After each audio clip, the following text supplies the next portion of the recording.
Hello everybody, I'll be recording this lecture from my condo here. Just a quick update on what's going on with the COVID-19 situation. My girlfriend who I live with was exposed on Thursday. We didn't find out until Friday afternoon that she had been exposed. She's having kind of some mild symptoms. Given the fact that I live with her, right, I obviously should not be on campus right now. So we are both getting tested tomorrow afternoon, and we should have a little bit more information moving forward after that on when I will be able to resume back to campus and continue class as normal. Till then, we'll do the best with what we can. Okay. So, for this lecture, we'll be talking about connecting ourself, mainly our self-concept and communication, and how those two things are related to each other. Okay. So, first thing I want you to understand is what our self-concept actually is. I've said multiple times in this class that intelligent people take complex terms and make them simple. So our self-concept is literally our concept of ourself. Under this is our self-image and our self-esteem. These two things make up our self-concept. Okay? Our self-image is literally how we view ourselves. Right? So our literal image of ourselves, and our self-esteem is our attitudes and feelings about ourselves. So how do we actually feel about ourselves? That is our self-esteem. Research shows that there's a development of our self-concept with age. Right? So why is this? Well, there's a long, exhaustive list of reasons, but these are just 4 reasons. One, our confidence increases as we get older, right? We become more sure of who we are, right? So those two things really kind of go together, and because of that, our confidence increases, right? I'm 26, and I'm still learning about myself every day. Right? We realize that everything works out in the end. We've all been through some things, right? We've maybe had moments where we thought, man, this sucks. This is rough. How am I going to make it through this? And we always do. Right? So constantly going through these difficult situations that life throws at us, right, again, causes our confidence to increase, and we realize that we ourselves can actually make it through these situations, causing our self-concept to increase and develop. Right? And then finally, people treat you with more respect as you age. This is particularly true in collectivistic cultures, which we're going to talk about here in a minute. But it's also very true in individualistic cultures. I know I told you for this class, generally speaking, I'm not very concerned with definitions, but rather how we apply concepts. This will be an exception to that, okay? So values, attitudes, and beliefs. You will need to know the definitions of these 3 things and how they're different, okay? Values. Values are principles and standards that ought to guide our behavior. Principles and standards that ought to guide our behavior. That word ought is really, really important, right? Because a lot of times people value things and they don't actually use those values to guide their behavior. So if we think about somebody who values honesty, right? They believe everyone should be honest, right, all the time, and then they tell a lie, right? That happens sometimes, right? There are people out in the world who believe that, right? They value honesty, and then they tell a lie. And so what actually happens when people do this, right, is a lot of times their self-concept, their self-image and self-esteem are negatively affected because of this, right? So the word ought is really, really important, right? If we want to have a positive self-concept of ourselves, self-esteem, self-image, right? These values ought to guide our behavior, okay? An attitude or attitudes is a way of thinking or feeling about someone or something. Okay? An attitude is a way of thinking or feeling about someone or something. So if we go back to our self-esteem, okay, that's our attitudes and feelings about ourselves. It's the way we think about ourselves and the way we feel about ourselves. Okay? And then the last one is our beliefs. A belief is a confidence in the truth of something that is not based on absolute proof. A confidence in the proof of something, a confidence in the truth of something that is not based on absolute proof. And so a good example of this is God. Right? We all have our beliefs, right? Does God exist? Does he not exist? Right? We believe something one way or another because at the end of the day, right, it has not been proven, right, beyond a reasonable doubt that God exists or that he does not exist. Right? So that word, interestingly enough, the word belief and faith, they're very closely related. And the word faith actually implies some level of doubt. Right? Because if I have faith in something, right, it means there's some level of doubt, because if there was no level of doubt, it would just be truth. Right? And there may be people who believe things religiously and they say, this is the truth. Right? This is the truth for me. Right? And that's fine. This is the truth for everybody. They are believing that's the truth. Right? But generally speaking, right, people have faith when it comes to religion and when it comes to God. Okay? So, beliefs, a conviction in the truth of something that is not based on absolute proof. Right? So something like gravity, right? You might say, oh, I believe in gravity. But generally speaking, gravity, right, is a law, right? It is a fact, right? 99.99999% of people in the world actually believe in gravity, right? So it's not really a belief, it's just truth, right? The law of gravity, science has actually proven beyond a reasonable doubt, right, that gravity exists. This is Kinch's model of the connection between self-concept and communication. For one of your upcoming assignments here, one of the questions will have to do with this model right here. Obviously, you guys will have this. You'll have a video to this lecture as well as the PowerPoint that's been uploaded onto Talon already. I really like this model for a couple reasons here. All right, so let me just walk you through this. Obviously, this is rather self-explanatory. What it says is that we have our self-concept. Our self-concept determines how we behave. How we behave triggers responses from other people, right? Actual responses. Then we perceive those responses, right? And that feeds back into our self-concept, and it goes around and around and around and around, right? Couple things. One, there is a distinction between the actual responses of others and the perception of those responses. And the reason why is because generally in the communication field, we would argue that the message sent is never the exact same as the message received. They're always slightly different, right? And so it's very possible that somebody responds to you a certain way and then you perceive it a different way than they actually meant it. Right? So if somebody reacts nicely to me and for whatever reason I perceive that they were acting harshly towards me, right? That would feed back into my self-concept and affect my behavior. Second thing, there are studies out, and these are really cool studies that talk about people's behavior is affected by the way that you treat them. So me specifically as a teacher, if I treat my students like they're the intelligent human beings that they are, right, they're more likely to perform well in my class.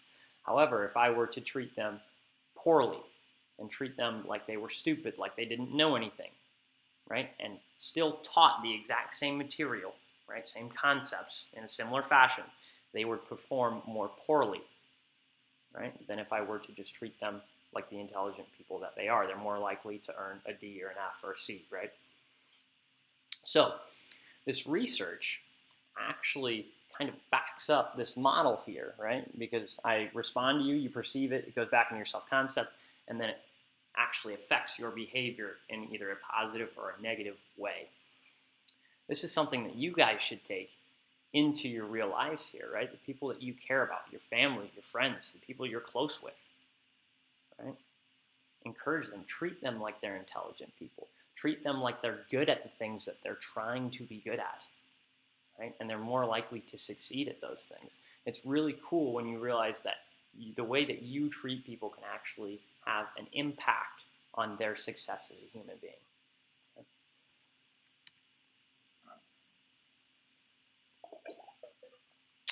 A couple concepts we're going to kind of push through here.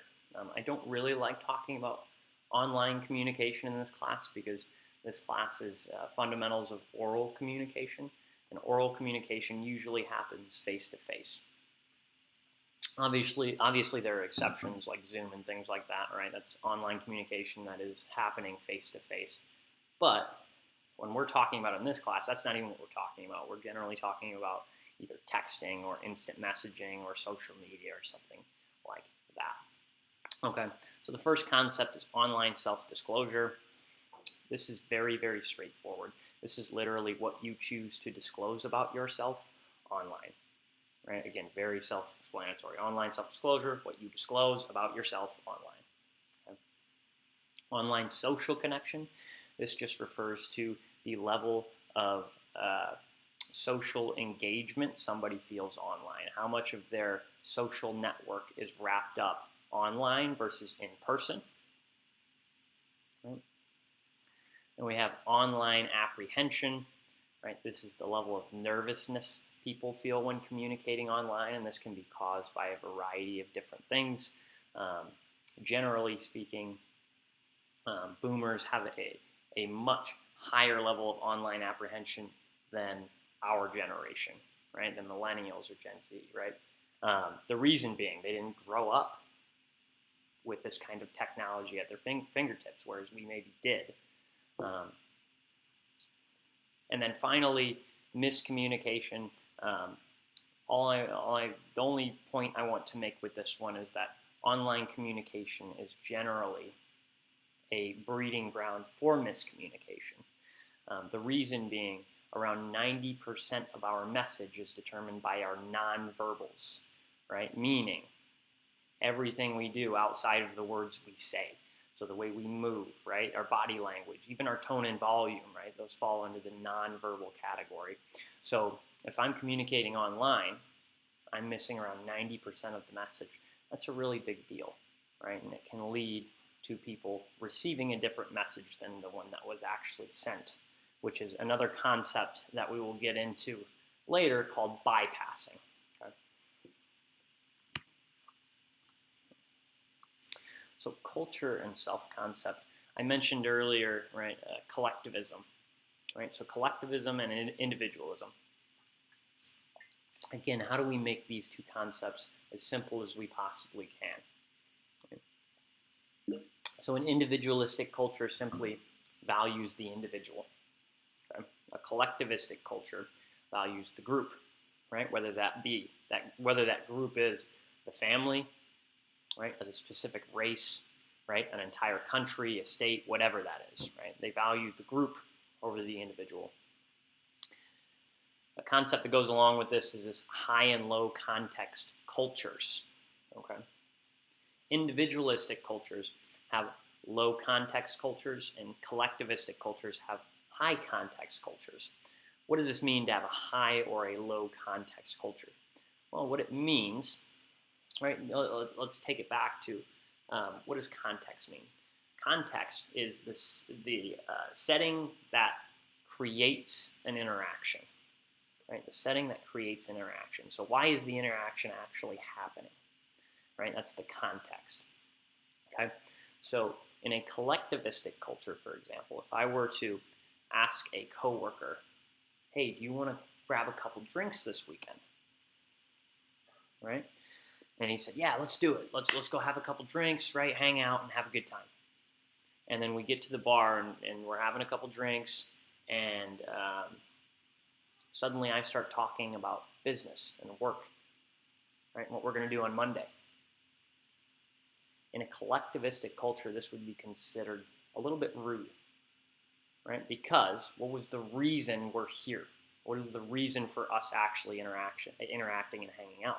Well, we said we were going to have a good time. We weren't going to focus on work. We weren't going to bring that up, right? So that is a high context culture, and that is common in a collectivistic culture, right? In an individualistic culture or a low context culture, it might be a little bit more acceptable, right? So that's kind of the difference between individualism, collectivism, and then high context cultures and low context cultures. This is something I would have loved to have had a discussion about in class, is sex and gender, okay?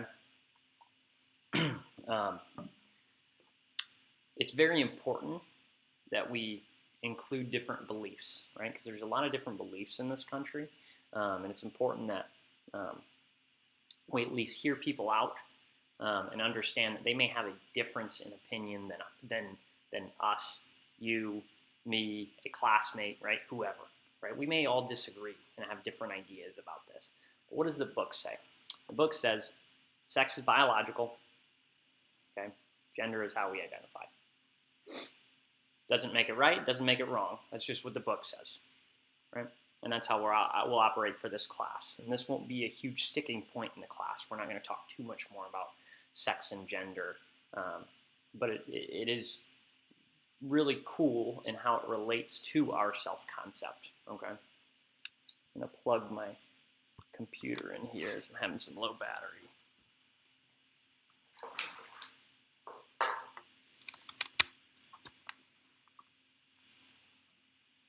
So,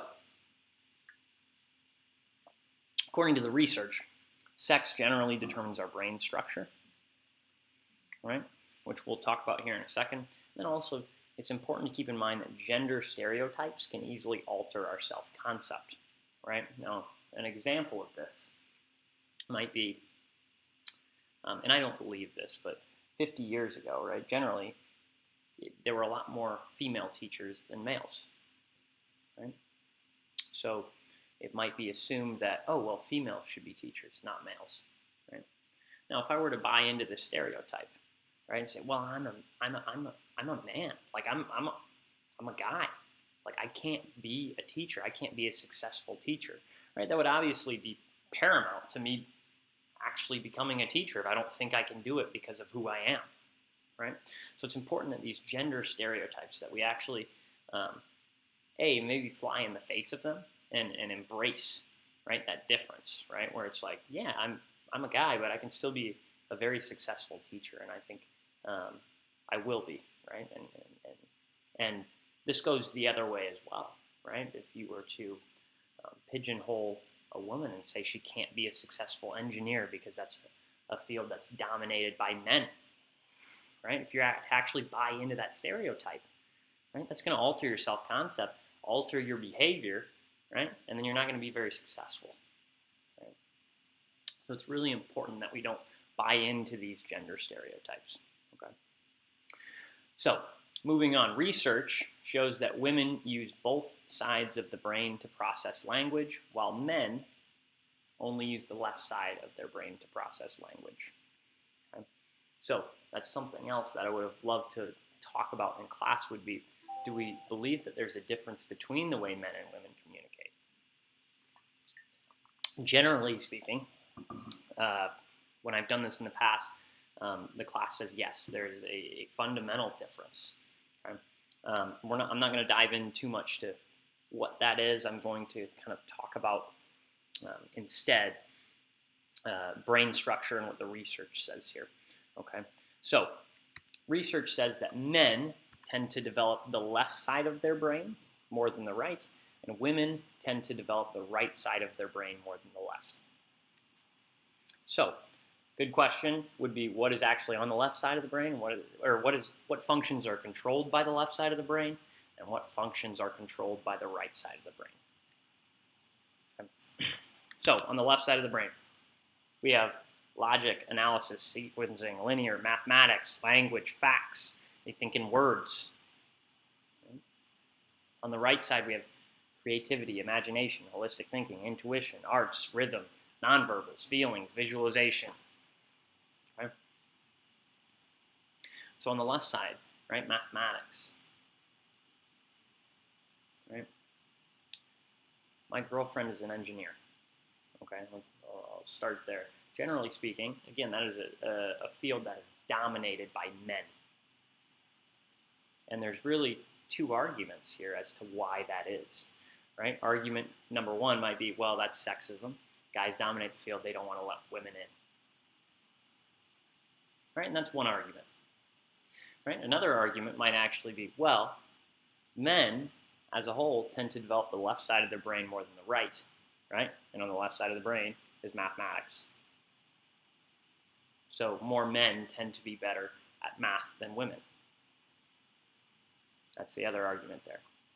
I want you guys to keep in mind as we talk about this, we're talking about a collectivistic view, right? A group view of all the men and all the women in the world, right? Not an individualistic view, okay? So, I'm not saying, well, every man develops the left side of the brain more than the right, and every woman develops the right side of the brain more than the left. It just means that as a whole, men tend to develop the left side, and women tend to develop the right side. That doesn't mean if you're a woman, you can't develop the left side more and be awesome at math.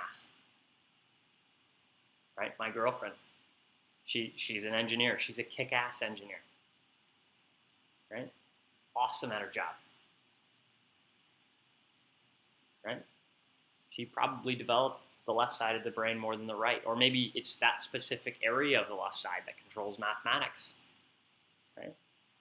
But she's awesome at it. Right? So the last thing I want you to do is to walk away from class saying, oh, well, Gabe said I'm a woman, so I can't do this, or I'm a man, so I can't do this, right? So let's take a look at the right side here, right? Something that goes on there is on that list and controlled by the right side of the brain is feelings, right? Feelings. Something I would tie in with that would be empathy, right? Now I think about a profession like nursing, right? That is absolutely dominated by females. And again, I'm not saying if you're a man you can't be a nurse, because I have a couple of former teammates that I played soccer with, both men, awesome nurses. Again, great nurses. Okay? But generally speaking, nursing is dominated by women. Right? Now, what are the arguments here again? Well, one argument is, well, that's just sexism. They don't want to let the men in, right? The women have control over the field, and they're not going to let them in. That's one argument. The other argument is, right, women tend to develop the right side of the brain more than the left, more than men do. Right? On that side of the brain is, on this list would say feelings, right? But you could list off a bunch of different feelings, one of them being empathy.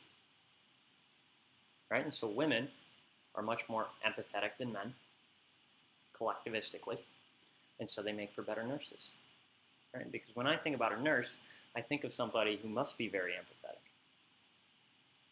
And I want to share a little story. So I think I've mentioned with you guys, I had a compound fracture in my right leg, right? And I had something done that's called tibial nailing, where they literally hammer a rod into the tibia, and then they put a couple screws in to keep it there, right? And that's supposed to help the healing process. It reinforces my tibia. Basically, I can't break it again, which is pretty cool. But I come out of surgery, and I'm kind of in and out of consciousness, and I'm throwing up everywhere. Like, I got some on my bed, but most of it was like all over the ground, right? I'm in and out of consciousness, and my nurse walks into the room. And she walks in and just kind of stops and sees it. And immediately I'm like, hey, I'm so sorry. Like, I didn't mean to, like, throw up everywhere. And immediately her first reaction was, hey, it's okay, honey. I'll take care of it. You just need to get some sleep and rest. Now, that requires empathy. Clearly, she is thinking, right? What it must be like to be in my situation. Because trust me, you walk into that scenario right there where you have to clean up somebody else's puke. right? You walk into it without empathy, you know what you're going to think? This guy sucks. I hate him. I don't want to do this job. I'm glad he's in pain, right? But that wasn't her reaction.